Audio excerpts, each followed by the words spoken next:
ልዑል እግዚአብሔር ሆይ ከተፈጠርንባት ዕለትና ጊዜ አንስቶ እስከዚህች ሰዓት ስላደረስከን ወደፊትም ስለምትጠብቀን ስለ አባታዊ መግቦትህና ፍቅርህ ክብርና ምስጋና ለስምህ ይሁንልን።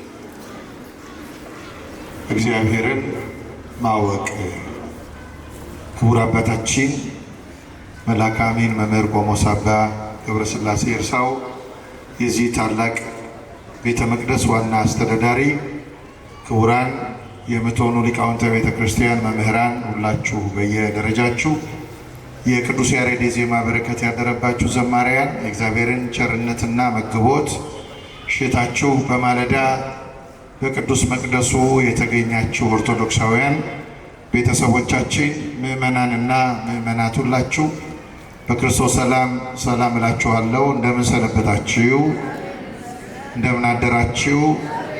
እንደምን አረፈዳችሁ? አሜን። አምላካችን እግዚአብሔር ስሙ የተመሰገነ ይሁን።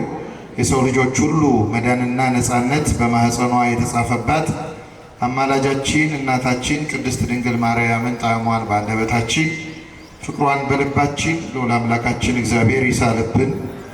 እንደ እግዚአብሔር ፈቃድ ባለን ውስን ጊዜ የምንማርበት የትምህርታችን ርዕስ የሚሆነው እግዚአብሔርን ማወቅ የሚል ነው። በዚህ ትምህርት ውስጥ እግዚአብሔርን የማወቅ ኦርቶዶክሳዊው መንገድ የትኛው እንደሆነ አጠር ባለ ሀሳብ ከእናንተ ጋር እንነጋገራለን። ስለ እግዚአብሔር ስንነጋገር ሁልጊዜ በሕሊናችን አምላክነቱን፣ ፈጣሪነቱን፣ ዘላለማዊነቱን ማሰብ ከሕሊናችን እንዳይጠፋ መጠበቅ ይገባል። በዚህ ዘመን እግዚአብሔርን እኔ ጋር ነው ያለው፣ እኔ አስተዋውቃቸዋለሁ፣ እኔ ነግራቸዋለሁ የሚል በየጎዳናው በርክቷል፣ በዝቷል። በዚህ በማህበራዊ ሚዲያው ልክ እንደዚህ ባለ መንገድ በጣም ብዙ ሰዎች እነሱ ጋር እኛ ጋር ያልደረሰ ለእነሱ ብቻ የተገለጠ እውነት ያላቸው የሚመስላቸው በዚህ መንገድ ሰዎችን ወደ ተሳሳተ ጎዳና የሚወስዱ የበረከቱበት ዘመን ነው። ስለዚህ ዘመን ጌታም አስቀድሞ ተናግሯል። ነገረ ምጽአቱን ባስተማረበት ትምህርቱ አምላካችን እንዲህ ካለው ዘመንና እንዲህ ካለው ሀሳብ ተጠንቅቀን መኖር እንደሚገባን፣ ማንን እና እንዴት መስማት እንዳለብን በአምላክነቱ በአባትነቱ ለደቀ መዛሙርቱ ለቤተ ክርስቲያንም ጭምር ይህንን ትምህርት አስተምሯል። ሰሞኑን ትማሩታላችሁ። ዛሬ ግን ቢያንስ ኦርቶዶክሳዊ እግዚአብሔርን የማወቅ መንገድ በትንሹ ከሁለት አደጋዎች ይጠብቀናል። አንደኛ እግዚአብሔርን እንደ ተራ እውቀት ከመመልከት። ብዙ ሰው እግዚአብሔርን ማወቅ የሚፈልገው በፊደል ነው። ብዙ ሰው እግዚአብሔርን ማወቅ የሚፈልገው በአንድ መምህር ብቻ ነው። ብዙ ሰው ስለ እግዚአብሔር የሚያስበው ልክ እንደ ሌሎች የዚህ ምድራውያን ነገስታት በሆነ መጽሐፍ ቅዱስ በተባለ አንድ መጽሐፍ መድብል የተጻፈ አንድ የሕይወት ታሪክ ብቻ እንዳለው አድርገው ያስባሉ። መጽሐፍ ቅዱስ የእግዚአብሔር ቃል ነው። መጽሐፍ ቅዱስ እግዚአብሔር ባስነሳቸው ሰዎች የተጻፈ ነው፣ ይታወቃል። ነገር ግን መጽሐፍ ቅዱስ ራሱ እግዚአብሔርን በምልአት ማሳየት አይችልም። በጥቂቱ ሊገልጥልን ይችላል እንጂ እግዚአብሔርን በምልአት ማሳየት የሚችል አይደለም። ወደ ኋላ እንመጣበታለን በደንብ። በዚህ ሰው እንደ ተራ እውቀት፣ እንደ ሳይንሳዊ እውቀት እግዚአብሔር በዚህ ምድር ላይ በባለሙያዎች ተረጋግጦ የሆነ ላቦራቶሪ ልክ እንደምንወስደው መድኃኒት በላቦራቶሪ ተመርምሮ እውነተኛ አምላክ ይሄ ነው ተብሎ የተሰጠን አምላክ አይደለም። ክርስቲያኖች አምላካቸው የዚህ ዓለም እውቀት የሳይንስ ዘርፍ ቅድስና አይጠይቅም፣ ሃይማኖት አይጠይቅም። የማያምነውም የሚያምነውም በዚህ ዓለም ላይ ወይም ደግሞ ከዚህ ከተፈር በታች ባሉ የእውቀት ጎዳናዎች ላይ በሙሉ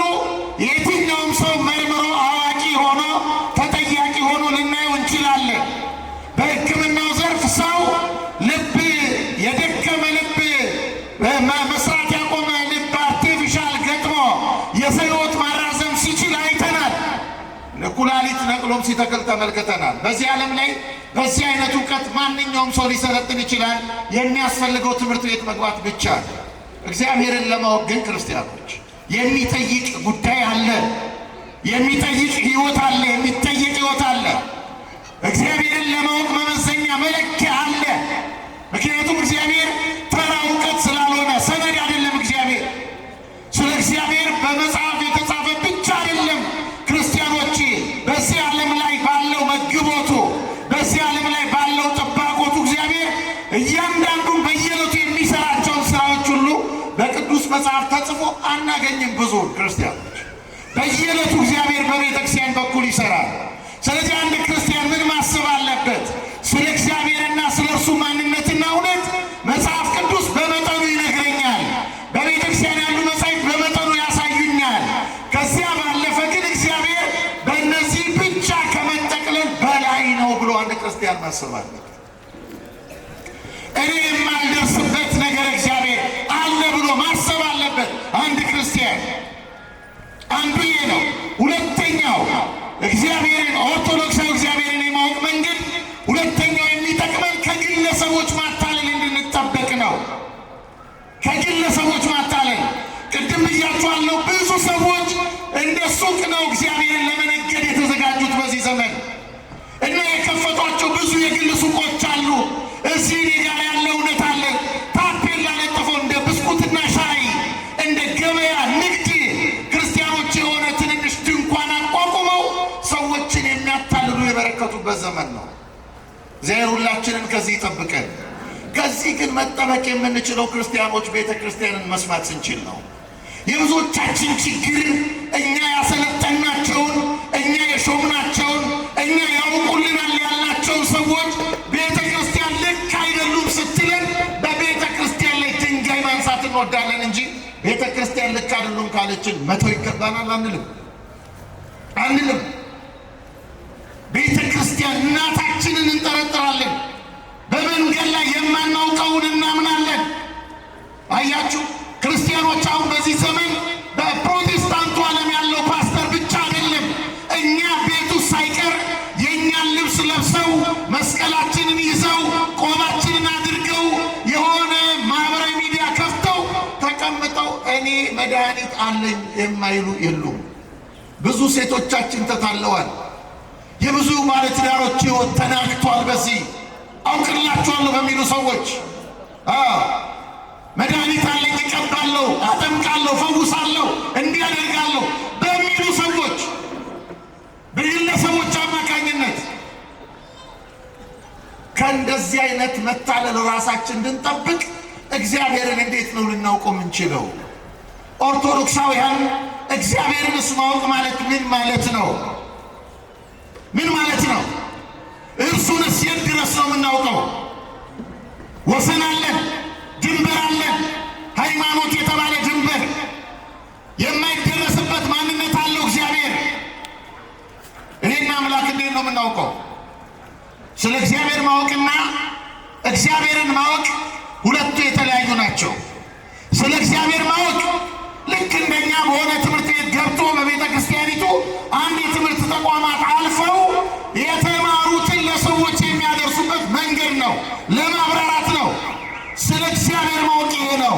እግዚአብሔርን ማወቅ ግን የዘላለም ሕይወት ነው። የዘላለም ሕይወት በሉ አይዟችሁ። የምን ሕይወት? የዘላለም ሕይወት። ለዚህ ነው ጌታችን በወንጌል ምን አለ? በዚህ በዮሐንስ ወንጌል በምዕራፍ 17 ቁጥር 3 ላይ እውነተኛ አምላክ ብቻ የሆንክ አንተን የላከውንም ኢየሱስ ክርስቶስን ያውቁ ዘንድ የዘላለም ሕይወት ይህች ናት። እርሱን ያውቁ ዘንድ እውነተኛ አምላክ አንተን ያውቁ ዘንድ። ለምን ማወቃቸው? ለምንድን ነው? ለጎረቤታቸው እንዲያደርሱ ብቻ አይደለም፣ ከሆነ ከሃዲ ጋር እንዲከራከሩበት ብቻ አይደለም። ለዘላለም ሕይወት ነው አምላካችንን የምናውቀው፣ ለዘላለም ሕይወት። አንዳንድ ጊዜ ስለ እግዚአብሔር የሚናገሩ፣ ስለ እግዚአብሔር የሚጠቅሱ፣ ስለ እግዚአብሔር የሚተረጉሙ ግን እግዚአብሔርን የማያውቁ ሰዎች ሊገጥሟቸው ይችላሉ። እግዚአብሔርን እኛ መጠየቅ ያለብን ምንድን ነው? እግዚአብሔር ሆይ አንተን ስጠኝ። አንተን ማወቅን ስጠኝ በሉ። በቃ ቤተ መቅደስ ስትመጡ ሁልጊዜ እንጸልዩ። አምላኬ ሆይ አንተን ማወቅን ስጠኝ። በቃ እኔ በድንግዝግዝ ነው የምመላለሰው፣ ዝም ብዬ ነው በልማድ ነው የምመላለሰው። አንተን ማወቅን ስጠኝ። መጸለይ አለብን። መጸለይ ከእግዚአብሔር ጋር ተላምደናል። ታውቃላችሁ ዝም ብለን ብዙዎቻችን ለዚህ ነው እግዚአብሔርን የወንጀላችን መጋረጃ ስናደርገው ሀፍረት የለንም። ለምን? ተላምደነዋል። አያችሁ በዚህ በሉቃስ ወንጌል በምዕራፍ 10 ላይ የምናገኘውን ታሪክ አለ። አንድ የተማረ ሰው መምህር ነው፣ የብሉይ ኪዳን ተርጓሚ ነው፣ ሕግ አዋቂ ነው። ወደ ጌታችን ወደ ኢየሱስ ክርስቶስ መጣ ወደ ክርስቶስ የመጣው መጽሐፍ እንደሚነግረን ሊፈትነው ነው። ምን ሊለው አልኳችሁ? አቤት ምን ሊለው? ማንን ሊፈትን? እግዚአብሔር። አዋቂ ነው፣ ግን እግዚአብሔርን ለመፈተን እና ወደ ክርስቶስ መጣና ምን አለ?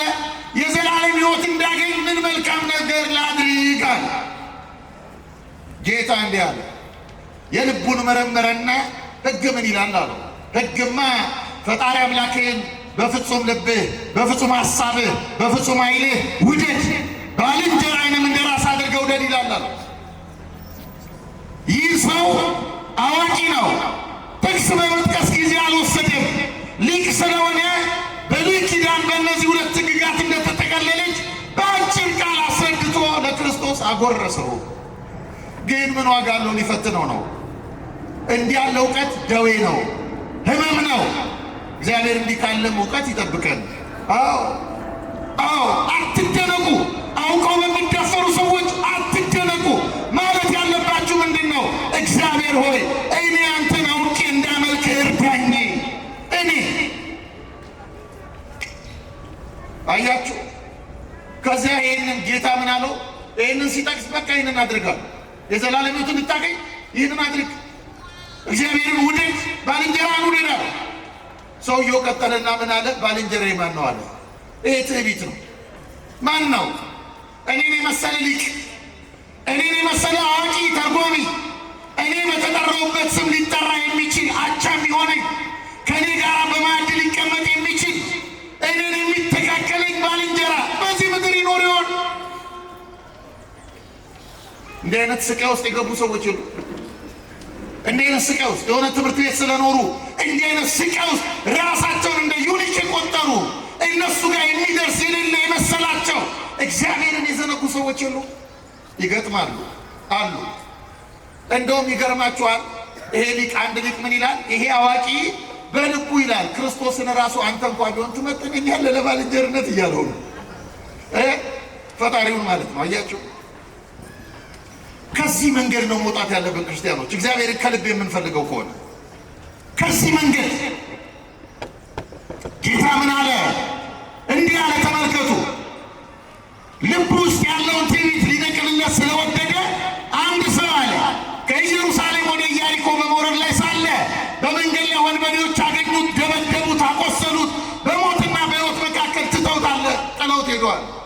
አንድ ሌዋዊ መጣ፣ አይቶት አለፈዋል። ሌዋዊ ማለት ራሱ ነው፣ ሰውየው ነው። አንተ የመሰለ ሰው፣ በእውቀት ከአንተ ጋር የሚተካከል ሰው፣ እንደ አንተ ያለ ሰው መጣ። በሽተኛውን አየው፣ አይቶት አለፈዋል። ምን ዋጋ አለው ወዳጄ? በቁስል ላይ ማፍሰስ ዘይት የምናፈሰው ዘይት ሳይኖረን ባለመድኃኒት ብንባል ምን ይጠቅመናል? ምን ይጠቅመናል? ለቁስለኛው መድኃኒት መሆን ካልቻልን ሐኪም መባል ምን ይጠቅመናል? አእምሮ ለጨለመበት ብርሃን መሆን ካልቻልን መምህር መባል ምን ይጠቅመናል? ምን ያደርጋል? በትክክል ከእግዚአብሔር የተቀበልነውን አደራ ሳንሸራርፍ፣ ፍርሃት ሳይሰማን፣ የመኳንንት የነገሥታት የሹማምንት ፍርሃት ሳይሰማን የእግዚአብሔርን ሐሳብ ወደ ሕዝቡ ማድረስ የማንችል ከሆን ምን ያደርግልናል? መምህር መባል ምን ይጠቅማል? የትውልድ ስብራት ይሄ ነው። አየህ፣ አገር ስትቆስል፣ አገር ስትደማ መድኃኒት በእጃቸው ያለው ምን እባላለሁ ብሎ አፋቸውን ዘግተው የተቀመጡ ባለ መድኃኒቶች ናቸው ለዚች ሀገር። ሌላ በሽታዎች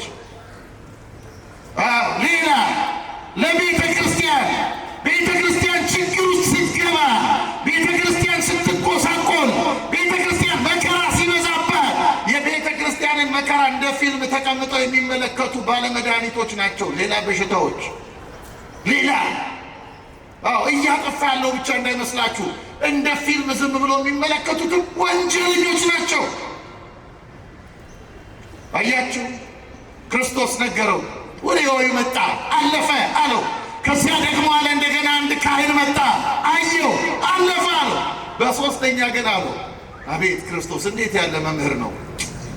ምን እንዳለ ታውቃላችሁ? አንድ ሳምራዊ መጣ። ደግሞ ሳምራዊ የተባለው በዚህ መምህር ልብ የተናቀ ነው። ታውቃላችሁ? የተጣለ ነው፣ እንደ ሰው የማይቆጠር ነው። ክርስቶስ እንዴት እንዳነሳው ተመልከቱ። አንድ ሳምራዊ መጣ፣ በሽተኛውን አየ፣ በቁስሉ ላይ ዘይት አፈሰሰለት፣ በአህያው ላይ ጫነው፣ ለባለ መድኃኒት ሰጥተዋልና ከእነዚህ ከሶስቱ መካከል ለዚህ ቁስለኛ ባልንጀራው ማን ይመስላል? ማን ይመስላል ሲለው መልካም ያደረገለት አለ። እስቲ መልካም ያደረገለት በሉ። ቃሉ ደስ ይላል አይደለ? አረ በጣም ደስ ይላል። እውነት ነው ቃሉ። ግን የሚገርማችሁ በዚህ ንግግሩ ደግሞ ተንኮለኛነቱን ገለጠ። ሰውየው ተንኮለኝነቱን አይሁድ ሳምራውያንን ስለማይወዷቸው ስለሚንቋቸው በአፉ ሳምራዊ ብሎ ላለመጥራት ተጠይፎ መልካም ያደረገለት ሸብቦት አመጣዋያችሁ። ሸብቦት እንዲህ ያሉ ይኸውላችሁ ከአፋቸው መልካም የሚመስል ነገር የሚወጣ መርዘኞች አሉ። ታውቃላችሁ? አሉ ልባቸው መርዝ የሚተፋ እንዲህ ያሉ ሰዎች እግዚአብሔርን ሊያውቁት አይችሉም። ሰው እግዚአብሔር እንዴት ያውቀዋል? ማን ነው እግዚአብሔር? ስሙስ ማን ይባላል? ማን ይባላል? አባታችን ሙሴ በአንድ ወቅት ደክሞ አርጅቶ 80 ዓመት ከሞላው በኋላ በዚያ ባርነት የተጣለው ሕዝብ ተስፋ አስቆርጦት ለሕዝቡ መድኃኒት መሆን እንዳልቻለ ገብቶት መቃብር እየሞቀ በግ እየጠበቀ ሳለ ሞቱን የሚናፍቅ ሰው ሆኖ እግዚአብሔር ተገለጠ። በምን መጣ መሰላችሁ? በቅጠል ውስጥ በእሳት መልክ መጣ እግዚአብሔር እና ሙሴ አንድ ተአምር አየ። ቅጠልና እሳት ተዋህደዋል፣ ሁለቱን እና አንድ ላይ ሆነዋል። እንዴት አለ ሙሴ፣ ወይ የእሳቱ ኃይል ቅጠሉን ሊበላው ይገባ ነበር፣ ወይ የቅጠሉ ርጥበት እሳቱን ሊያጠፋው ይገባ ነበረ። እንዴት ባለ መጠባበቅ እንዲሆናል? እስቲ ይህን ተአምር ልመልከት ብሎ ጠጋ ሲል እግዚአብሔር ነበረ። ማን ነበረ? አልሰማችሁ? ማን ነበር? ምን ውስጥ ነው እግዚአብሔር የነበረው? ቅጠል ውስጥ። አይገርማችሁ? የኔና የእናንተ አምላክ የፕሮቶኮል አምላክ አይደለም፣ የባህሪ አምላክ ነው። ስሙ የተመሰገነ ይሁን። አምላክነቱን የሆኑ አካላት በምርጫ የሰጡት አይደለም። ፍርሃት አይሰማውም፣ ለወንበሩ ፍርሃት አይሰማውም። አንተን ሲፈልግህ ቤተልሔም በረት እንስሶች መካከል ወድቆልሃል። ስሙ የተመሰገነ ይሁን። እውነተኛ አምላክ ነው። እውነተኛ እና ሙሴን ምን አለው? ሙሴ የቆምክባት ስፍራ የተቀደሰች ናትና ጫማህን አውልቅ አለ። ሙሴ አወለቀ። እንዲህ አለ እግዚአብሔር፣ የሕዝቤን ጩኸት ሰምቻለሁ፣ ላድናቸው ወርጃለሁ፣ ወደ ግብፅ ልካለሁ፣ ወደ ፈርዖን ሕዝቤን ነፃ ታወጣለህ ሲል እግዚአብሔር እንዲህ ሲለው ሙሴ እኔ ማን ነኝ አለ። እኔ ማን ነኝ? አርጅቻለሁ ማለቱ ነው ሙሴ። የእኛ ሊቃውንት ትህትናውን ገለጠ ብለውታል። እውነት ነው፣ ሙሴ ትሁት ነው። ሙሴ ትሁት ነው። ግን ትህትና ብቻ አይደለም ሙሴ ያሳየው። ሙሴ ምን እያለ መሰላችሁ? በልቡ ትንሽ ትምክህት ታየበት። ሙሴ ጎልማሳ ሳለ በጠፊ በክርኑ ሰው ከአሸዋ ጋር መቀላቀል የሚችል ኃይል ነበረው እና ምን እያለው ነው እግዚአብሔር? እኔ ማን ነኝ? ምን አለ ሳላረጅ ትመጣ እያለው ተጋግዘን ፈርዖንን ድል እንዳደረገው ነበር አይነት ስሜት ተሰማው ሙሴ። እግዚአብሔርን እያገዙ የሚመስላቸው ሰዎች የሉ። አያውቁትም። አውደ ምሕረት ላይ ቆሞ ሲያስተምር እግዚአብሔርን ያገዘው ይመስለዋል። ሲያገለግል እየከበረ መሆኑን አያውቅም። አስራት በኩራት ሲያመጡ መባ ሲሰጡ እግዚአብሔርን እያገዙ የሚመስላቸው ሰዎች አሉ። እየከበሩ እንደሆኑ የማያውቁ አያውቁትማ። እግዚአብሔርን አያውቁትም። እንድናውቀው መድኃኒዓለም ይርዳን። እና ሙሴ እኔ ማን ነኝ አለው። እግዚአብሔር ምን አለው? ቶ በፈርዖን ፊት አንተን አምላክ አድርጌአለሁ አለው። አምላክ ምልክት አሳየኛል ሙሴ። በእጅ ምን ይሳል አለው። በትር ይዣለሁ። ጣለው። ሲጥለው በትሩ እባብ ሆነ። አንሳው አለው። ሲያነሳው በትር ሆነ ተመልሶ። አሁን ሙሴ ገባው።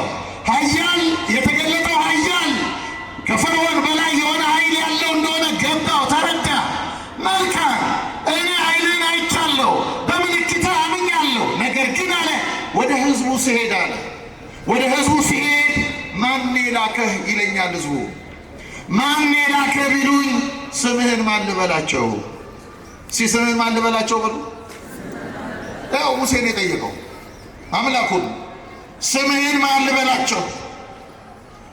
ይህን ሲለው ምን አለ መሰላችሁ አምላካችን? ስሜ ዘሃሎ ወይ ሄሎ ያለና የሚኖር። እስቲ ያለና የሚኖር በሉ።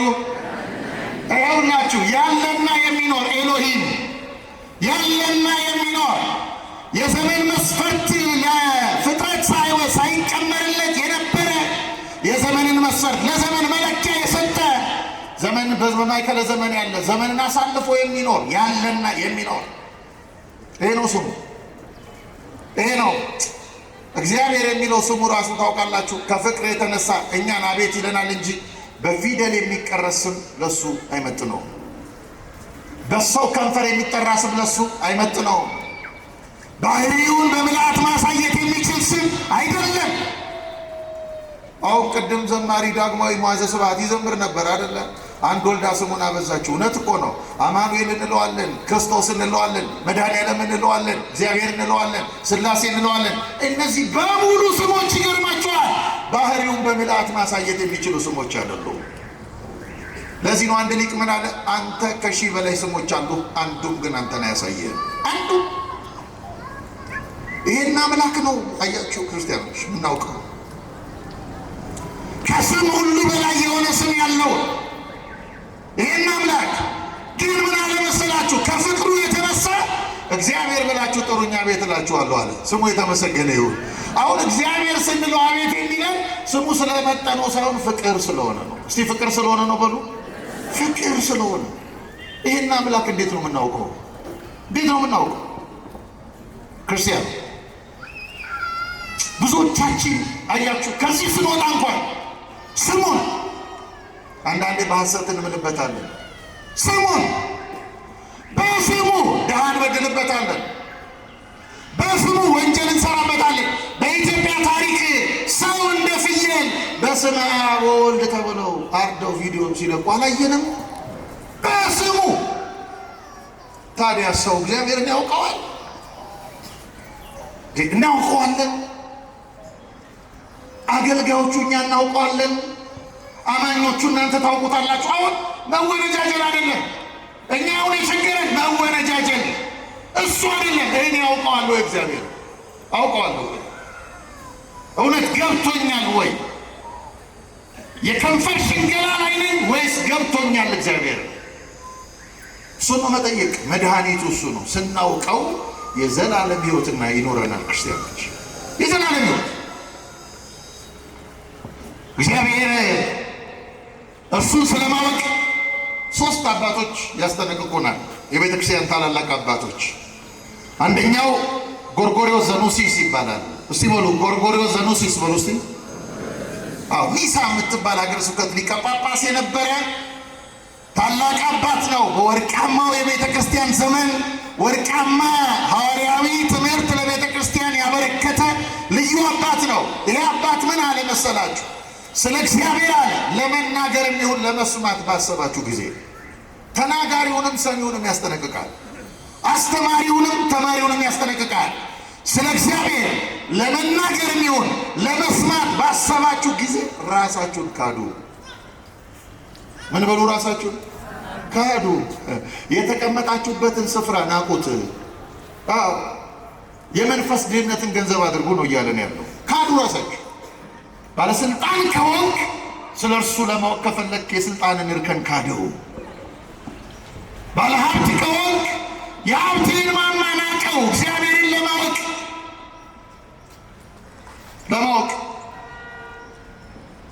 ካዱ። ከዚያ ምን አለ መሰላችሁ? ምድርን ተመልከቷል። ተመልከቱ። የክረምትና የበጋን መፈራረቅ ተመልከቱ። አሁን ዝም ብላችሁ አትደነቁ። ሰው እኮ በጣም እኮ ትንሽ ማስተዋል ቢኖረው ይሄ 3 ቀን አየር መለወጥ ዝም ብላችሁ አያስደንቀውም? እግዚአብሔር አያስደንቅም? እኛ መልስ ያጣንለትን ተፈጥሮ ያ እሳት ዋዕይ የነበረውን ጊዜ እንዲህ ባለ መቀዝቀዝ ይህንን ማን ሊሰጥ ይችላል? ወዳጅ ፍጥረትን ይሁኑ ያለው እዩ። ከዚያ ራሳችሁን ትንሽ አለ ህዋ ላይ አስቀምጧል። በህሊናችሁ ለህዋ ላይ ተቀመጡና አለ የሰማይ ጌጦችን ከዋክብትን፣ ፀሐይን፣ ጨረቃን ተመልከቷል። ጨረቃ ማታ የምትወጣበት ሰዓት ሲደርስ ፀሐይ እኔ በብርሃን ጉልበት ካንቺ በልጣለሁ አልለቅልሽም አትላትም። ሰዓቷን ጠብቃ ለጨረቃ ታስረክባለች። ጨረቃ ጠዋት ሲነጋ እኔ በሌሊቱ ሳበራ የነበርኩ እኔ ነኝ፣ ፀሐይ ወይ አልለቅልሽም አትልም፣ ተክታ ትሄዳለች አለ እና ይዋል እዩ። ከዛ ደግሞ ትንሽ ወደ ላይ ከፍ በሉ። ዓለመ መላእክትን እዩ፣ መናብርትን፣ ኃይላትን፣ ስልጣናትን፣ መኳንንትን እዩ። አንዱ መልአክ እግዚአብሔር ና ሳይለው ተልእኮ ሊፈጽምለት በፊቱ ሲቆም፣ ሂድ ሳይለው የእግዚአብሔርን ፈቃድ ወደ ሰው ልጆች ሲያደርስ፣ የእግዚአብሔር ፈቃዱ በመላእክቱ በኩል ሲከናወን፣ አንዱ በአንዱ በኩል ሲያልፍ መጋጨት ሳይኖርባቸው ተመልከቷል። ከዚያ ትንሽ ከፍ በሏል፣ ወደ ላይ ከመላእክት ለፉአል፣ ህሊናችሁ ላኩታል፣ ወደ ላይ ስትልቁታል። ያልተወሳሰበ የማይከፋፈል ግን ሊደረስበት የማይችል የሰውን ነፍስ ቁስል የሚያክም ጥልቅ ብርሃን አለ። ሰግዳችሁ ተመለሷል። ሰግዳችሁ አሁን የዚህ ቲክቶኩ ላይ ምናምን ሰሞኑን ትግል ወጣቶቹ ትግል ክርስቶስ እንዲህ ነው፣ የማርያም ስጋ እንዲህ ነው። እንዲህ አይነት ስቃይና ትግል ውስጥ ሰው እንዴት ይገባል? ሰው እንዴት አይቆምም?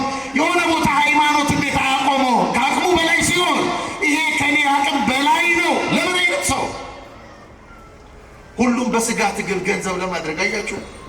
ለዚህ ነው ኑፋቄ የበዛው፣ ለዚህ ነው ውድቀት የበዛው፣ ለዚህ ነው ክደት የበዛው። ትምህርት ጠፍቶ አይደለም፣ በስጋ ትግል ነው እግዚአብሔር የምንፈልገው። አባቶቻችን ይህን አልነገሩ ነው። ይህን አላስተማሩ ነው። ከየትኛውም ሊቅ የፈለቀ እግዚአብሔር የለም ወዳጄ፣ የለም። ከእግዚአብሔር የተቀበለውን እውነት ይነግርሃል እንጂ ከየትኛውም ሊቅ የትኛውንም ያክል ዓመት ይማር ነገር እግዚአብሔር ይማር፣ በየትኛውም ጉባኤ ቤት ይለፍ፣ እግዚአብሔር ለእሱ በመጠኑ የሰጠውን ይሰጥሃል እንጂ እሱ የሚሰጥህ አዲስ እግዚአብሔር የለም ወዳጄ፣ የለም። ለደገኞች ቅርብ ነው እግዚአብሔር፣ ለደገኞች። ሁለተኛው አባት ቄርሎስ ዘኢየሩሳሌም ይባላል። ቄርሎስ ዘኢየሩሳሌም በሉ፣ እወቋቸው እነዚህን አባቶች፣ ችግር የለም በሉ እስቲ ቄርሎስ ዘኢየሩሳሌም በሉ። የኢየሩሳሌሙ ቄርሎስ፣ ይህም በ3ኛው መቶ ክፍለ ዘመን ማብቂያ የነበረ አባት ነው። ይሄ ደግሞ እንዲህ ያለ አባት ስለ እግዚአብሔር በተጠየቀን ጊዜ አለ፣ መልስ በተጠየቀን ጊዜ ስለ እግዚአብሔር መጀመሪያ አለ አለማወቃችንን እንናዘዛለን አለና፣ አለማወቃችንን መናዘዛችን የእውቀት ሁሉ ጥግ ነው አለ፣ የእውቀት ሁሉ ጫፍ ነው። አሁን አላውቅም የማይላል አለ የለም። ቅድም ብያችኋለሁ፣ ሰው እግዚአብሔርን እንደ ተራ ሰነድ ማየት ጀምሯል፣ እያገላበጠ ይፈልጋል። ከዚህ ስሜት ነው መውጣት ያለ ኦርቶዶክሳዊ፣ ከዚህ ስሜት ነው መውጣት ያለበት። ከዚህ ሶስተኛው ብዙ ጊዜ ምዕመናን በቅዳሴ የምትሰሙት ነው። አባ ሕርያቆስ በቅዳሴው ነገረ ሥላሴን መርምሮ ኋላ በጣም ይደነቃል። በእመቤታችን የተከናወነውን የነገረ ሥጋዌ ጉዳይ ያነሳና የአምላክ ሰውን ውስጥ ያነሳና በይሄ 7ቱ መጋረጃ በአንቺ ማኅፀን ውስጥ ወዴት ተጋረደ ብሎ ይጠይቃል። እናትነት ከግርድና ጋራ፣ ድንግልና ከእናትነት ጋራ እና እንዲህ እያለ ፍጡርነት ከፈጣሪነት ጋር እያለ በኋላ ምን አለ መሰላችሁ? ይህንን ባሰብኩ ጊዜ ሕሊናዬ የልጅሽን የባህሪውን ጥልቀት ሊዋኝ ይወዳል፣ የወዳጅሽ ማዕበል ያማተዋል ይላል። ያማተዋል። ይህንን ባሰብኩ ጊዜ ሕሊናዬ በነፋሳት ትከሻ ተጭኖ ሊበር ይወዳል፣ የአብርህትን ጥልቀታቸውን የሰማይ ርዝመቱን ሊለካ ይፈልጋል፣ አቅቶት ደክሞት ይመለሳል አለና አሁንስ አለ ገናንነቱን አንመራመር አለ። በቃ አንመራመር። እግዚአብሔር በፍጡራን አእምሮ ከመጠቅለል በላይ ነው። በዚህ አእምሮ የሚጠቀለል አምላክ የለም ወዳጄ። ያንተ አምላክ ሰማይ ዙፋን ነው፣ ምድር የእግሩ መረገጫ። ይኸው መንበሩን የሚሸከሙ መላእክት ናቸው፣ ኪሩቤል ይባላሉ ይላሉ የቤተክርስቲያናችን መጻሕፍት። መጽሐፍ ቅዱሳችንም ይህን ይላል፣ ሊቃውንቱም ይህን ያስተምራሉ። የሥላሴን ዙፋን የሚሸከሙት እነዚህ ኪሩቤል የሚባሉ ማስተዋል የሚል ትርጉም ያላቸው መላእክት ናቸው። እና ይሄንን ይጠይቃሉ ታዲያ ሊቃውንቱ የሥላሴ ዙፋኑ እንዴት ያለ ነው እና እንዴትስ ነው የሚሸከሙት? እነዚህ ኪሩቤል ፍጡራን ናቸው፣ እሱ ፈጣሪ ነው፣ እንዴት ይሸከሙታል ብለው ጠይቀው የቱ ጋር ቆሙ መሰላችሁ? እግርን በጫማ እንደማጥለቅ ነው አሉ። አሁን እናንተን አንድ ጥያቄ ልጠይቃችሁ። ጫማ አድርጋችኋል አይደል? እስኪ ያደርጋችሁ ጫማ ምን ነው? ባዶ እግሩን ለበረከት የሚገባ ይኖር ይሆናል። ለእንትን እንዲመቸኝ ነው። እስኪ ያደርጋችሁ ጫማ። እሺ አውርዱ። አሁን እናንተ ጫማውን ተሸክማችሁታል ወይስ ተሸክሟችኋል? ጫማው ምን ብሎናል? ጫማው ምን ብሎናል? በጣም ጥሩ። እስኪ ጫማውን አውልቁትና ይሂድ እግሩ። ይሄዳል ጫማው ብቻውን ይሄዳል? እኛስ ያለ ጫማ መሄድ አንችልም? እሺ አሁንስ ጫማውን ተሸክመነዋል ወይስ ተሸክሞናል? ተሸክመነዋል። አገልግሎቱን ለመግለጥ ኪሩቤልም እንዲህ ናቸው እንጂ ሥላሴ ሊሸከሙ የሚችል ፍጥረት የለም የለም። ሁሉን የተሸከመ እሱ ነው። ይሄን አምላክ እንዴት ነው የምናውቀው? 5 ነገሮችን አጠር አድርጌ እንገራችሁና ልቋጭ ትምህርቴ። የመጀመሪያው እግዚአብሔርን ለማወቅ መፍራት። እስቲ መፍራት በሉ። ማንን መፍራት? እግዚአብሔርን መፍራት። የጥበብ መጀመሪያ እግዚአብሔርን መፍራት ነው። ጥበብ ማለት እኮ እውቀት ማለት ነው። የእውቀት መጀመሪያ ሰው እግዚአብሔርን እያወቀው ነው የሚባለው ሲተርክለት ሳይሆን መፍራት ሲጀምር። እውቅና የሚሰጠው አምላካችን ይሄ መስፍራት። እንፈራዋለን። በንግዳችን ነጋዴዎች እንፈራዋለን። በትዳራችን እንፈራዋለን እግዚአብሔርን። በጎረቤቶቻችን መካከል እንፈራዋለን እግዚአብሔርን። ዝም ብለን በመሐላ በሆነውም ባልሆነውም ጉዳይ ስሙን ስናነሳው እንፈራዋለን። እንዴት ይሁን? ካልፈራ ነው አናውቀውም። እግዚአብሔር አናውቀውም። እንዲሁ የመሐላ ማለት ወላዲተ አምላክ እግዚአብሔርን ኢየሱስን መድኃኒዓለምን እንዲሁ ሰው ስቃይ ውስጥ ችንካር ሰው እንዴት ራሱን ይቸነክራል? ዝም ብሎ በመሐላ በሆነውም ባልሆነው። መጽሐፍ ግን ምን አለ መሰላችሁ? በሰማይም ባለው ተመልከቱ፣ ባሉ በፍጥረታት እንኳን በእግዚአብሔር ስም አለ አትባሉ። እውነት ከሆነ አዎ በሉ። እስቲ አዎ በሉ፣ አዎ በሉ። አቶ እውነት እንኳን ይሆን። ምክንያቱም ስሙ የሚፈራ ነው። ስሙ ግርማ ያለው ስም ነው። መፍራት ካልፈራ ነው እግዚአብሔርን አናውቀው። እና እግዚአብሔርን ምን ማለት አለብን? አንተን መፍራትን ስጠኝ፣ በመፍራት እንድገሳ። እግዚአብሔር የምንፈራው የሆነ ማት ያመጣብናል ብለን አይደለም። ከአባትነት ከልጅነት የተነሳ ነው የምንፈራው። ከእርሱ አባትነት የተነሳ ለእኛ ካለው ክብር ለእኛ ካለው በጎ ዓላማ የተነሳ ነው የምንፈራው እግዚአብሔር። ከነ ኃጢአታችን ገመናችንን ክትት የሚያደርግልን አምላክ ስለሆነ ነው የምንፈራው። መፍራት። ሁለተኛው እግዚአብሔርን ለማወቅ ማክበር። እስቲ ማክበር በሉ። ይሄ በሰውነት ማክበር ክርስቲያኖች፣ በሰውነት ይሄ ሰውነት ያከብረዋል። ምላሳችን ያከብረዋል ወይ? ከፈራ ነው እናከብረዋለን። ከፈራ ነው። መጽሐፍ ምን ይላል? ሰው ይውላችሁ በዚህ አፉ አሁን ያመሰግናል፣ አሁን እንዘምራለን፣ አሁን እናመሰግናለን፣ አሁን እልልታ እናሰማል። እንደውም ስቃ ውስጥ እንገባለን። በጾም ላይ ይባላል አይባልም። በጣም ስቅይት ነው የምንለው አይደል? ጥሩ ነው። ግን ስንወጣ ይሄ ክብር አለን ወይ? አለን ወይ? በመንገድ ላይ ይሄ ክብር አለን ወይ? አያችሁ፣ ይሄን መጠየቅ ማክበር። መጽሐፍ ምን ይላል መሰላችሁ? እናንተ በዋጋ ተገዝታችኋልና የራሳችሁ አይደላችሁም። ስለዚህ አምላካችሁን በስጋችሁ አክብሩ። ወጣቶቹ እዚህ ላይ መጾር የሚፈልግ መስቀል ያደርጋል። ትልቅ የዲያቆንም ይዘው ለቅዳሴ መጾር መሸከሚያ የሚፈልግ መስቀል እዚህ እናት እንዲቱን ሲል አያፍርም። ቅዱስ ያዕቆብ ምን ይላል? ባቲን ባርኮ ለእግዚአብሔር አብ ወባቲን ረግብ ለጓለ እመሕያው ዘባሕርያ እግዚአብሔር ተፈጥረ። በዚሁ ምላሳችን ይላል እግዚአብሔር አብን እንባርክበታለን እናመሰግንበታለን ብሎ በዚሁ ምላሳችን በእግዚአብሔር መልክ የተፈጠረውን ሰው እንረግምበታለን። አይ እና እግዚአብሔርን የማያከብሩት ሰዎች አያውቁትም። ማክበር ሶስተኛው እግዚአብሔርን ለማወቅ ንጽህና፣ የልብ ንጽህና። እስቲ ንጽህና በሉ። አዎ ይኸውላችሁ ልበ ንጹሐን ብፁዓን ናቸው እግዚአብሔርን ያዩታልና ተብሎ ተጽፏል። አሁን ብዙ ጊዜ ኦርቶዶክሳዊ ትምህርት እንማራለን፣ ቤተክርስቲያን ታስተምረናለች። ግን ሁልጊዜ ጠያቂዎች ነን፣ ሁልጊዜ ደንባራዎች ነን። መንገድ ላይ መጽሐፍ ቅዱስ ጨብጦ የሚጮህ ሁሉ ነው የሚያስደነብረን። እውነት ሐሰት ምንድን ነው ችግሩ ብላችሁ ታውቃላችሁ? እናውቃለን እናውቅ።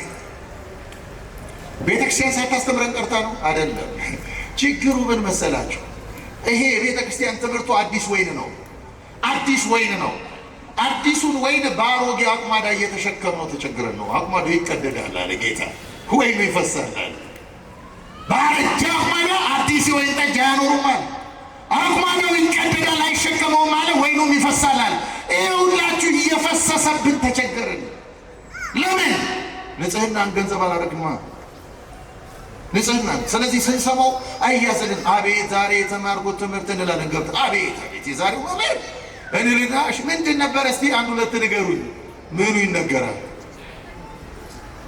እውነት ሐሰት? አልተጎዳንም? ታዲያ ክርስቲያኖች አልተጎዳንም ወይ? አያችሁ ምን ማለት መሰላችሁ? አንድ ሰው ገላውን ሳይታጠብ፣ ይቅርታ አድርጉልኝ፣ ሰፈሩ የሀብታም ሰፈር ይመስለኛል፣ እኔ እንኳን አላውቀውም፣ ግን ላይመጠን ይችላል ምሳሌው ማለት ነው። ገላውን ግን አንድ ሰው ሳይታጠብ 6 ወር ልብሱንም ሳያጥብ እድፍ ያለ ሰው ላይ ሽቱ ብትቀቡት ምን ይጠቅመዋል? አይጠቅመው። እንደውም ጠረኑን ነው የበለጠ ያንን ክፉ ጠረን ይዞበት የሚያጎለው። የተጎዳ ነው በዚህ ነው። ይኸውላችሁ እግዚአብሔር እንዲህ ያለ አንድ ቀን ሙሴን ከ3 ቀን በኋላ በዚህ ሲና በሚባል ተራራ እገለጣለሁ እና ለህዝቡ ንገር፣ ህዝቡ ገላውን ይጠብ፣ ልብሱን ይጠብ፣ ከባል ከሚስቱ ጋር እንዳይተኛ ሰውነታቸውን ቀድሰው ይጠብቁ አለ እግዚአብሔር። ከዚያ ቀኑ ደረሰ። የምገለጠው ዛሬ ነው አለ እግዚአብሔር። አሁን ደግሞ ንገረው ህዝቡ ተራራውን እንዳይነካ፣ ተራራውን የነካ ፈጽሞ ይሞታል። ተራራውን ነክቶ ቢተርፍ እንኳን በድንጋይ ይወገራል አለ እግዚአብሔር። ሙሴ ይህን አወጀ ለህዝቡ። ልክ አውጆ ሲጨርስ እግዚአብሔር በደመና አምድ መጣ። ደመናው በእሳት የተከበበ ነው። ይህን ደመና ይዩት። ይሄ ደመናውን የምናየው ደመና ዝናብ ያረገዘ ደመና ነው። ደመና የሚታወቀው እንዲህ ነው። ወይ በጻዳ ደመና እናውቃለን፣ ወይ ዝናብ ሲያረግዝ ጥቁር ደመና እናውቃለን። አሁን በእሳት የተከበበ ደመና ሳይዙ ፈራ፣ ሸሸ። እንኳን ሊነካው ተራራው ምን አይነት መዓት መጣብን ብሎ ሸሸ። ከዛ እግዚአብሔር ቀጠለና ምን አለው መሰላቸው? ሙሴ አለው አንተ ደግሞ ና አለው፣ ወደ ተራራው ና አለው። ወደ ተራራው ሲጠራው ሙሴ ተራራው ግር ስር አንድ ብርሃን አየ፣ በግረደው ብርሃን። ተደንቆ ቆመ ሙሴ። ድንቅ ብሎት ሲቆም አትደነቅ አለው እግዚአብሔር። ከዚህ ብዙ ታያለህ እለፍ አለው። ብርሃኑ ያስደነቀውን ብርሃን ሲያልፍ ሙሴ ደመናው ጋር ደረሰ፣ እሳት ከቦታል። አሁን ደግሞ ፍርሃት ተሰማው ሙሴ። ያ መደነቅ ወደ ፍርሃት ተለወጠ። አሁንም እግዚአብሔር ምን አለው? ሙሴ ከአንተ ጋር ነኝ እለፍ አለው። ሲለው አለፈ። ሲያልፍ ምን ገጠመው መሰላችሁ? አንድ ጨለማ አለ። ራሱ ሙሴ ጨለማ። ከዛ በጨለማ ውስጥ እግዚአብሔር ነበረ አለ። በምን ውስጥ? እና ሊቃውንት ይጠይቃሉ፣ በጨለማ ውስጥ ምን ያደርጋል እግዚአብሔር? እግዚአብሔር እኮ ብርሃን ነው። ጨለማ እኮ በዚች እንኳ አሁን ልትወጣ ባሰበችው ፀሐይ ፊት ጉልበት የለውም። ብርሃን የሆነ እግዚአብሔር ጨለማ ውስጥ ምን ያደርጋል ብሎ ጠይቁና እንዲህ ብሎ ፈተው አንድ አባት። ሙሴ የተመለከተው ጨለማ አይደለም፣ ሙሴ ያየው በጣም ጥልቅ ብርሃን ነው፣ ማየት የማይችለው ብርሃን። ወደ ፀሐይ ትክ ብለን እንደማናይኛ። ስለዚህ ሙሴ ብርሃኑን ማየት ሲያቅተው አይኑን ምን አደረገ? ከደነ። አይኑን ሲከድን ሰው ምን ይልበታል? ይጨልምበታል። አይኑን ሲከድን እዛ ጋር እግዚአብሔር ነበር ጨለማ ውስጥ አለ ሙሴ። ይሄን ነው ቅዱስ ጳውሎስ ምን አለ መሰላችሁ? የሰው ልጅ ሊያየው በማይችለው ጥልቅ ብርሃን ይኖራል እግዚአብሔር አለ። አንደኛ ጢሞቴዎስ ምዕራፍ 6 ቁጥር 16። ታዲያ ምን ልላችሁ ነው? ይሄ ሶስቱ ደረጃ ምንድን ነው? እግዚአብሔርን የማወቅ ነው። ታች ያለው ተራራው ስር ያለው ብርሃን የንጽሐ ስጋ ምሳሌ ነው። ሰው ስጋውን ሲያነጻ የቤተ ክርስቲያን እግር ስር ደርሷል ማለት። እኛ እኮ እግርም ጋር አልደረስንም። የቤተ ክርስቲያን እግር እኛ ክርክር ነው፣ ጭቅጭቅ፣ እንተ መስቀል ተረገጠ፣ እንትን እንዲሆነ ምናምን ሆነ። ኧረ እባካችሁ ተው። የለም። እስቲ ክርስቲያኖች መጀመሪያ እኛ ወደ ግድ የለም ወደ ተራራው ግርጌ እንምጣ። ስጋችን ይቀደስ እስቲ መጀመሪያ ይቀደስ። ከዚያ በኋላማ መስቀሉ ላይ ነው የምንወጣው። ላይ ሰውነት የገዘፈበት ነው።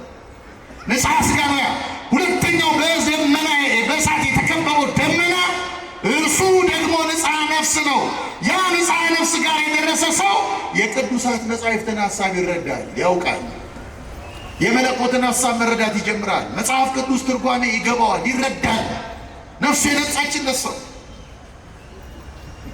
ሶስተኛው እዛ ጫፍ ያለው ጨለማው ንጽሐ ልቡና ነው። እሱ አባቶቻችን ቅዱሳን የደረሱበት። እኛ ግን እርሱን ለማወቅ ወደ ንጽህና መምጣት፣ ወደ ንጽህና። አራተኛው እግዚአብሔርን ለማወቅ ከምስጢራት መሳተፍ። እስቲ ከምስጢራት መሳተፍ በሉ። ከምስጢራት መሳተፍ ማለት ምን ማለት መሰላችሁ? ከምስጢረ ጥምቀት ተሳትፈናል። ከምስጢረ ሜሮን ተሳትፈናል። አሁን ከምስጢረ ቁርባን መሳተፍ ይገባል። ለማወቅ ሰው መቁረብ አለበት፣ ስጋ አምላክ መቀበል አለበት። እግዚአብሔር እሱ ብርሃናችን ነው። የሉቃስ ወንጌል ምዕራፍ 24ን ተመልከቱ። እነዛ ሁለት የኤማሁስ መንገደኞች መንገድ ላይ ይነጋገራሉ። ስለማን? ስለ ኢየሱስ ያወራሉ። ግን ኢየሱስ ማን እንደሆነ አልገባቸውም። ከንፈራቸው ላይ ብቻ ነው የሚንቀሸቀሸው። መካከላቸው ተገኘ ድንገት። እናንተ እንዲጠውልጋችሁ ስለምንድን ነው የምታወሩት አላቸው። እንዲጠውልጋችሁ። እስቲ እንዲጠውልጋችሁ በሉ። ያው ኢየሱስ የሚለውን ስም ደጋግሞ ይጠሩታል፣ ግን ጠውልገዋል። አየህ። እና ምን አሉት? ለራሱ ለክርስቶስ አንተ ለኢየሩሳሌም እንግዳ ነህ። እኛ ኢየሱስ የሚባል አንድ ብርቱ ነቢይ ነበረን፣ እርሱ ይቤዠናል ብለን ተስፋ አድርገን ነበረ። ነገር ግን የው ጨካኞቹ አይሁድ እኮ ሰቀሉብን እንዲያደርጉ። ይህን አታውቅም እንግዳ ነህ። እሱ እኮ ተነስቶ ነው የቆመው አጠገባቸው። አላወቁትም። አጠገቡ ሆነን አላወቅነውም። እግዚአብሔርን ክርስቲያኖች አላወቅነውም። አያችሁ፣ ያኔ ክርስቶስ ተቆጣ። መጻሕፍትን እየተረጎመላቸው መጽሐፍ የሚለውን አታውቁም፣ አባቶቻችሁ የተናገሩትን አታውቁም፣ የሰው ልጅ መከራ እንዲቀበል እንዲገደል በሦስተኛው ቀን እንዲነሳ እያለ እየተረከላቸው ድንገት ጨለም አለችና አየር ቀኑ መሽቷል። ማን ነው? ግባ ጌታ ወደ እኛ ጋር አሉት። እንዳንድ እንግዳ ነው የቆጠሩ። እንዳንድ እንግዳ የአብርሃም ልጆች ናቸው። እንግዳ ሊቀበሉ ገባ። ማዕድ አቀረቡለት። ማዕዱን ሲባርከው አይናቸው ተከፈተ። ሲባርከው አይናቸው ምን አለ? ተከፈተ። ከዚያስ ቆርሶ ሰጣቸው። ማዕዱን ቆርሶ ሲሰጣቸው ልክ ሲቀበሉት ያንን ማዕድ ክርስቶስ ተሰወረ። ያን ጊዜ አወቁት ይላል መጽሐፍ። አይገርማችሁ? ትዝ አይልህም ይለው ጀመር። ወዳጁ መጽሐፍ ሲተረጉምልን ልባችን ይቃጠልብን አልነበረም? ትዝ አይልህም? ክርስቲያኖች ይሄ ነው ቤተ ክርስቲያን ያሰማችን ንጹሕ ወንጌል ልባችን ውስጥ እየተቃጠለ እንዳለ የሚገባ መርር የምንረዳው ንስሐ ገብተን ሥጋው ደግሞ ስንቀበል ነው። ከዚያ ወደ ምሕረት አለፍ እንበል እንጂ እዚህ ጋር ብቻ እንደሞላን ነው እንደ መቆም ያለብን። መቅደሱም እዛ ሥጋው ደግሞ ጋር የምንሙላ እንጂ። የመጨረሻው እግዚአብሔርን ለማወቅ መውደድ፣ እርሱን መውደድ። እስቲ መውደድ በሉ። ትወዱታላችሁ? እውነት እስቲ ነው እንደዋለው ብትሉ በጣም እኔ ለማሳየት ነው። እኔ አላወጣውም እንጂ እናንተ ነው ያወጣችሁት። ኃላፊነት የምትወስዱት እናንተ ናችሁ ማለት ነው። ጥሩ ነው። ሁለት ምሳሌዎች ነግሬያችሁ ላብቃ። አንድ ሰው አንድ ፈላስፋ ነው፣ ግሪካዊ ፈላስፋ ነው፣ ትልቅ ፈላስፋ እና የጊነስ ቡክ ላይ ምናምን የተጻፈ ነው። ከዝነኛነቱ የተነሳ ሰዎች ሲያገኙት አብረን ፎቶ እንነሳ ምናምን የሚሉት ነው፣ ፈርምልን የሚሉት ነው። እናንተ ምና አርቲስት ምናምን ስታገኙ እንደምትሉት ማለት ነው። እንዲህ የሚሉት የሚሰቃዩለት ሰው ነው። አንድ ቀን ውስጡ ባዶነት ተሰማው። ባዶ። አንዳንዴ ባዶነት ተሰምቷችሁ አያውቅም? በምትነዱት መኪና ልክ ሰዎች ፊታችሁ ሲሰግዱላችሁ እንዲህ እያሉ እናንተ ግን ውስጣችሁ እኔ ማን ነኝ ብላችሁ አታውቁም? ልብስ የሸፈነው ማንነታችን ውስጣችን ባዶ። አንቺው አንዳንዴ ስልጣናችንን አይቶ ሰው በፍርሃት ስልጣናችንን ፈርቶት ሲሰግድልን፣ እኛ ግን ውስጣችን ባዶነት ተሰምቶ ነው። እግዚአብሔር ከሌለ ባዶ ነው ወዳጅ። ባዶነት ተሰማው። ሰላም የለም፣ ደስታ የለም፣ ግራ ገቡ። ይህ ዝናው ፈላሳነቱ ያንን ሊያመጣው አልቻለም። የልብ ደስታ። አንድ ግን አቶስ የሚባል ተራራ አለ፣ ግሪክ ሀገር ትልቅ ተራራ ነው። የኦርቶዶክሳውያን ገዳም ነው እና በጣም ትልልቅ እነ ታላቁ መቃርዮስ የወጡበት ገዳም ነው። እዛ ገዳም ወጥቶ አያውቅም፣ ግን ያየዋል። በጣም ትልቅ ገዳም ነው፣ ረዥም ነው። ብዙ ጊዜ ቀና እያለ ያየዋል። እዚህ ተራራ ላይ ብዙ መነኮሳት እንደሚኖሩ እርግጠኛ ነኝ እያለ ሰውየው እግዚአብሔርን አያምንም። እና በጣም ብዙ ሆነው እነሱ ብቻቸውን ብዙ ሆነው በጸጥታ ነው የሚኖሩት። እኔ ብቻዬን ውስጤ ይገበሻል እንደ ብዙ ሰው። ምንድን ነው ችግሩ? እዛ ተራራ ላይ ወጥቼ ማረጋገጥ አለብኝ አለ። ተራራው በጣም ሩቅ ነው። ወጣ ደከመውና ወደቀ። ተራራው ውድቅ። አንድ ሽማግሌ መነኩሴ በትር የያዙ እንደዚህ ጎገባቸው ጎበጥ ያለ በበትር የሚደገፉ ጺማቸው ነጭ ምናምን የወጣ ሽማግሌ መነኩሴ እለፈ ሲሉ አንቱ አላቸው። አቤት ልጅ ያሉት። ደስ ብሎት ያውቃል አላቸው። ሁልጊዜ ነው ደስ የሚለኝ አሉ። ሁልጊዜ? አዎ። እንዴት? የእግዚአብሔርን ስም ስለምጠራ። እንዴ የእሱ ስም መጥራት ደስ ያሰኛል አላቸው። አዎ አሉት። ሶስት የጠራው እግዚአብሔር የሚለውን ስም ሶስት የጠራውና የታል ደስታ አላቸው። እንዲህ አሉት። አይ ልጅ አንተ እልህን የተጋባው ከእግዚአብሔር ጋር አንተ አሁን የምትጠራው በአፍህ ነው፣ ልብ ላይ እስኪቀመጥ ጥራው አሉት። እግዚአብሔርን ልብ ላይ ማስቀመጥ ከባድ ነው ክርስቲያኖች። ከንፈር ላይ ቀላል ነው ማለት ነው። ልብ ላይ አሁን እንወደዋለን ብላችኋል። ማታ ማታ ቤታችሁ ቲክቶክ የምትመለከቱቶቼ ባትሪ ቻርጅ እያለቀው እንቅልፍ ድክም ብሏችሁ ሰክታችሁ ከእሱ ፍቅር የሚለየን ማን ነው ብላችሁ አልጋችሁ ላይ አይናችሁ ዲ እያለ እየተንገላታ ዛሬ ትቆያላችሁ። ማታ የጸሎት ሰዓት አላችሁ በቤታችሁ። ታዲያ እንወደዋለን እግዚአብሔር። ስሜት ነው። መውደዱን አምላካችን ይስጠን። ምንም ከእሱ ጋር የሚወዳደር እንደሌለ የምንረዳው ወንድሞቼ፣ አሁን ባለትዳሮች ሆናችሁ ስራ ደክማችሁ ገብታችሁ ማታ ሚስቴ ቶሎ ደክሞኛል ቶሎ አቅርቢልኝ ትላላችሁ። ረሃብ አለ፣ እውነት ነው። ረሃብ ቶሎ በይ። የፈለገ ቢደክመን ርቦናል፣ ትንሽ ወደ አፋችን ሳናደርግ አንተኛ። ሚስት ግን በርታ ብላ ግድ የለም ባሌ እስቲ ቆመን ደግሞ አንድ ጸሎት ከልጆቻችን ጋር እንጸልይ እባክሽ ደክሞኛል አንል። ታዲያ እንወደዋለን እግዚአብሔር? አንወደውም። እንድንወደው ይርዳን መድኃኒዓለም። ለምን የሚወደኝ ቢኖር አለ ራሱን ምን ይበል ይካድ መስቀሌንም ተሸክሞ ይከተላል። መስቀሉ ለእያንዳንዳችን የቀረበ የፍቅር ግብዣ ነው። መስቀል የፍቅር ታዲያ ይሄ ሰው ምን አለመሰላችሁ? ልብ ላይ እስኪቀመጥ ጥራው ሲሉት ሌላ ተራራ እንደጋበዙት ገባው። እንደማይደርስ ገባው። ጥያቄውን ቀየረው። እሺ አባቴ እግዚአብሔርን ሲጠሩት ደስ የሚሉት ለምንድን ነው አላቸው። ስለሚወደኝ አሉት። ስለሚወደኝ ሲሉት እርሶስ ይወዱታል አላቸው። ይወዱታል ሲላቸው ልጄ አሉት በዚህ ገዳም እግዚአብሔርን ስለመውደድ 40 ዓመት ተምሬያለሁ። ገና ለወደው እየሞከርኩ ነው። ሲጸልዩ የሚውሉ ናቸው። በቀን አንዴ የሚበሉ ናቸው። ዓለምን ይናቁ ናቸው። እንደኛ የሉም። ንግድ ላይ ገዳም የሚኖሩ ናቸው። ምናሉ ግን እግዚአብሔርን ለመውደድ እየሞከርኩ ነው። እስቲ ሞክሩ ክርስቲያኖች እሱን መውደድ። እሱን ስንወደው እናውቀዋለን። ምክንያቱም እግዚአብሔር ፍቅር ነው። ፍቅር ካላቸው ሰዎች ጋር ህብረት ያደርጋል እግዚአብሔር። መጽሐፍን ፍቅር የሌለው እግዚአብሔርን አያውቅም ይላል። በዚህ በፍቅር እግዚአብሔርን እናውቀዋለን። እነዚህም ገንዘብ ስናደርግ እርሱን ወደ ማወቅ እንመጣለን። አምላካችን እግዚአብሔር አውቀ ነው እንድናመልከው ለዘላለም ህይወትም እንድንበቃ መንፈሳዊ ጉልበቱን ለሁላችን ያድለን። እግዚአብሔር ይስጥልን።